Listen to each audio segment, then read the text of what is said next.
Bonjour à toi, notre petite séance d'astral-chimie, comme à chaque fois lors des pleines lunes ou des nouvelles lunes. Et aujourd'hui, donc, nous allons parler de cette pleine lune en Lion qui arrive le 5 février en fin de journée, puisqu'il sera à 19h30 à peu près en Europe, en métropole, et ici à La Réunion, 22h28 exactement. Donc j'ai mis les petites infos là, c'est pour ça que je tourne à chaque fois la tête. Donc pleine lune en Lion. Beaucoup à dire sur cette pleine lune qui peut-être déjà certains d'entre vous qui sont sensibles à cela sont peut-être déjà un peu sur les dents. On va s'attarder dans cette pleine lune en Lion à plusieurs aspects. Plusieurs aspects parce que nous avons des acteurs qui sont présents. Donc cette pleine lune qui fait face au soleil qui lui se retrouve toujours en Verseau puisqu'il est toujours dans ce signe-là. Et nous avons en arbitre, mais en carré du coup, un Uranus au centre qui se trouve en Taureau.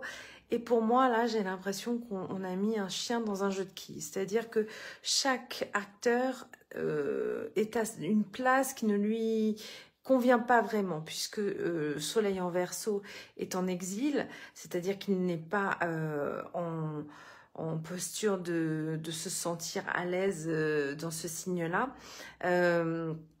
Il n'est pas en forme, entre guillemets. En tout cas, c'est pas là où il peut vivre sa pleine puissance.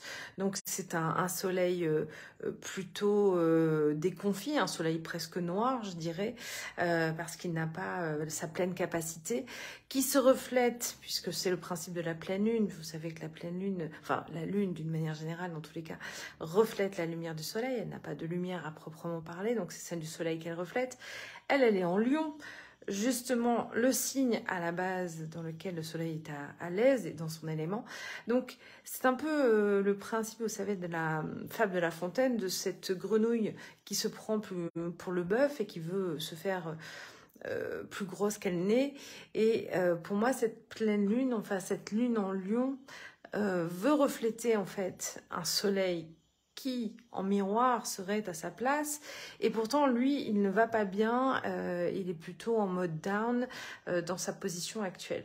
Et il y a comme une incompréhension, en fait. Cette lune qui veut refléter quelque chose qui, à la base, se souhaite être lumineux, finalement, soit joue une partie qui n'est finalement pas la bonne, c'est-à-dire qu'elle va refléter plutôt les travers de ce soleil en Verseau, plutôt que finalement cette lumière ait une aura positive. Donc, elle a le sentiment qu'elle montre quelque chose qui, à la base, devrait être beau, lumineux, et au final, c'est pas ça qu'elle montre, puisqu'elle montre plutôt ce qui ne va pas, ce qui ne fonctionne pas. Et donc, c'est déjà, pour moi, une sorte d'incompréhension, en fait, dans ce reflet qui émane de ce soleil qui est en Verseau et donc pas dans son élément, face à cette lune qui a l'impression, elle, d'être dans un élément positif et pourtant qui ne le reflète pas non plus. Et donc Uranus en Taureau, qui joue les arbitres puisqu'on se situe en carré, mais carré ça veut dire qu'il y a une tension entre cette pleine lune et ce soleil. Uranus, maître du Verseau, justement, lui n'est pas du tout à l'aise non plus puisqu'il est carrément en chute en Taureau. Et il est en effet empêtré, lui, Uranus, qui revendique la liberté, l'autonomie, l'indépendance, dans un signe de terre, lié à la matière essentiellement, à des choses très concrètes, etc. C'est vraiment là aussi un Uranus qui se sent empêtré dans quelque chose qui, finalement, n'est pas du tout ce qu'il croit être à la base, en tout cas ce qu'il veut être, parce qu'un Uranus qui fonctionne bien, c'est quelqu'un qui voilà, part tout seul de l'avant, sans attache, et là on est au contraire dans quelque chose qui est bien lourd, bien concret, bien dans la matière, pas du tout dans cette énergie en fait uranienne. Et donc pour moi j'ai vraiment l'impression qu'on a mis des acteurs à différents endroits et qui ne sont pas du tout leur place. Donc, qui ont du mal chacun à jouer leur partie. Et ça crée un espèce de climat d'incompréhension et de mal-être finalement, parce que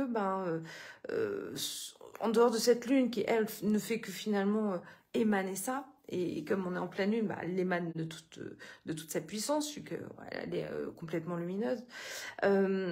C'est pour moi, ça fait ressortir justement tous les dysfonctionnements que l'on a pu voir peut-être au moment où la nouvelle lune a émergé il y a 15 jours, parce que je vous parlais d'aller explorer l'ombre, etc. Mais c'est d'une certaine manière, cette pleine lune finalement continue ce chemin sous un abord qui pourrait sembler être plus joyeux, mais finalement non, à mon sens, elle continue à faire ce travail en montrant les dysfonctionnements. Et c'est pour moi corroboré par le carré également de Mars avec Vénus, Mars en Gémeaux, qui est donc dans une énergie plutôt d'air et qui a envie, lui, d'exprimer des choses, mais pas forcément d'une bonne manière, puisque Mars, il y a un côté aussi qui peut être abrupt, plus violent, alors que Vénus, elle se situe en Poisson, dans une notion d'amour inconditionnel, d'envie, de plaisir, de bonheur, de volupté, de choses comme ça.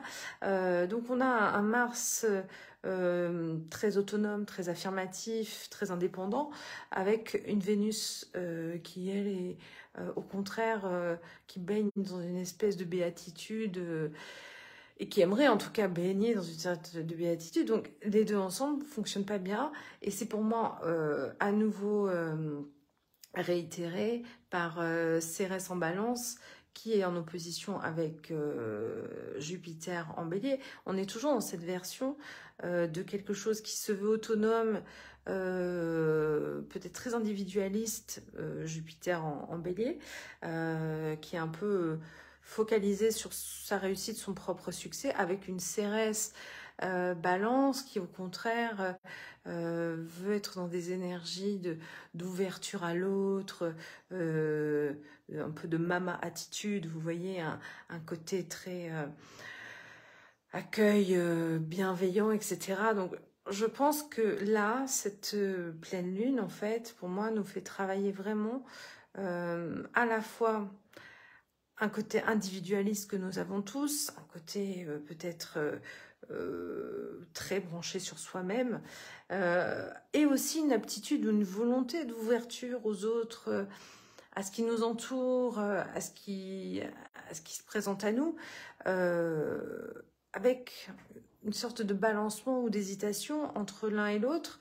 Et du coup, on peut se retrouver dans des postures très égotiques, branchées sur soi, ou finalement soi et ses douleurs d'ailleurs, parce que n'oublions pas qu'on a quand même aussi réveillé ça,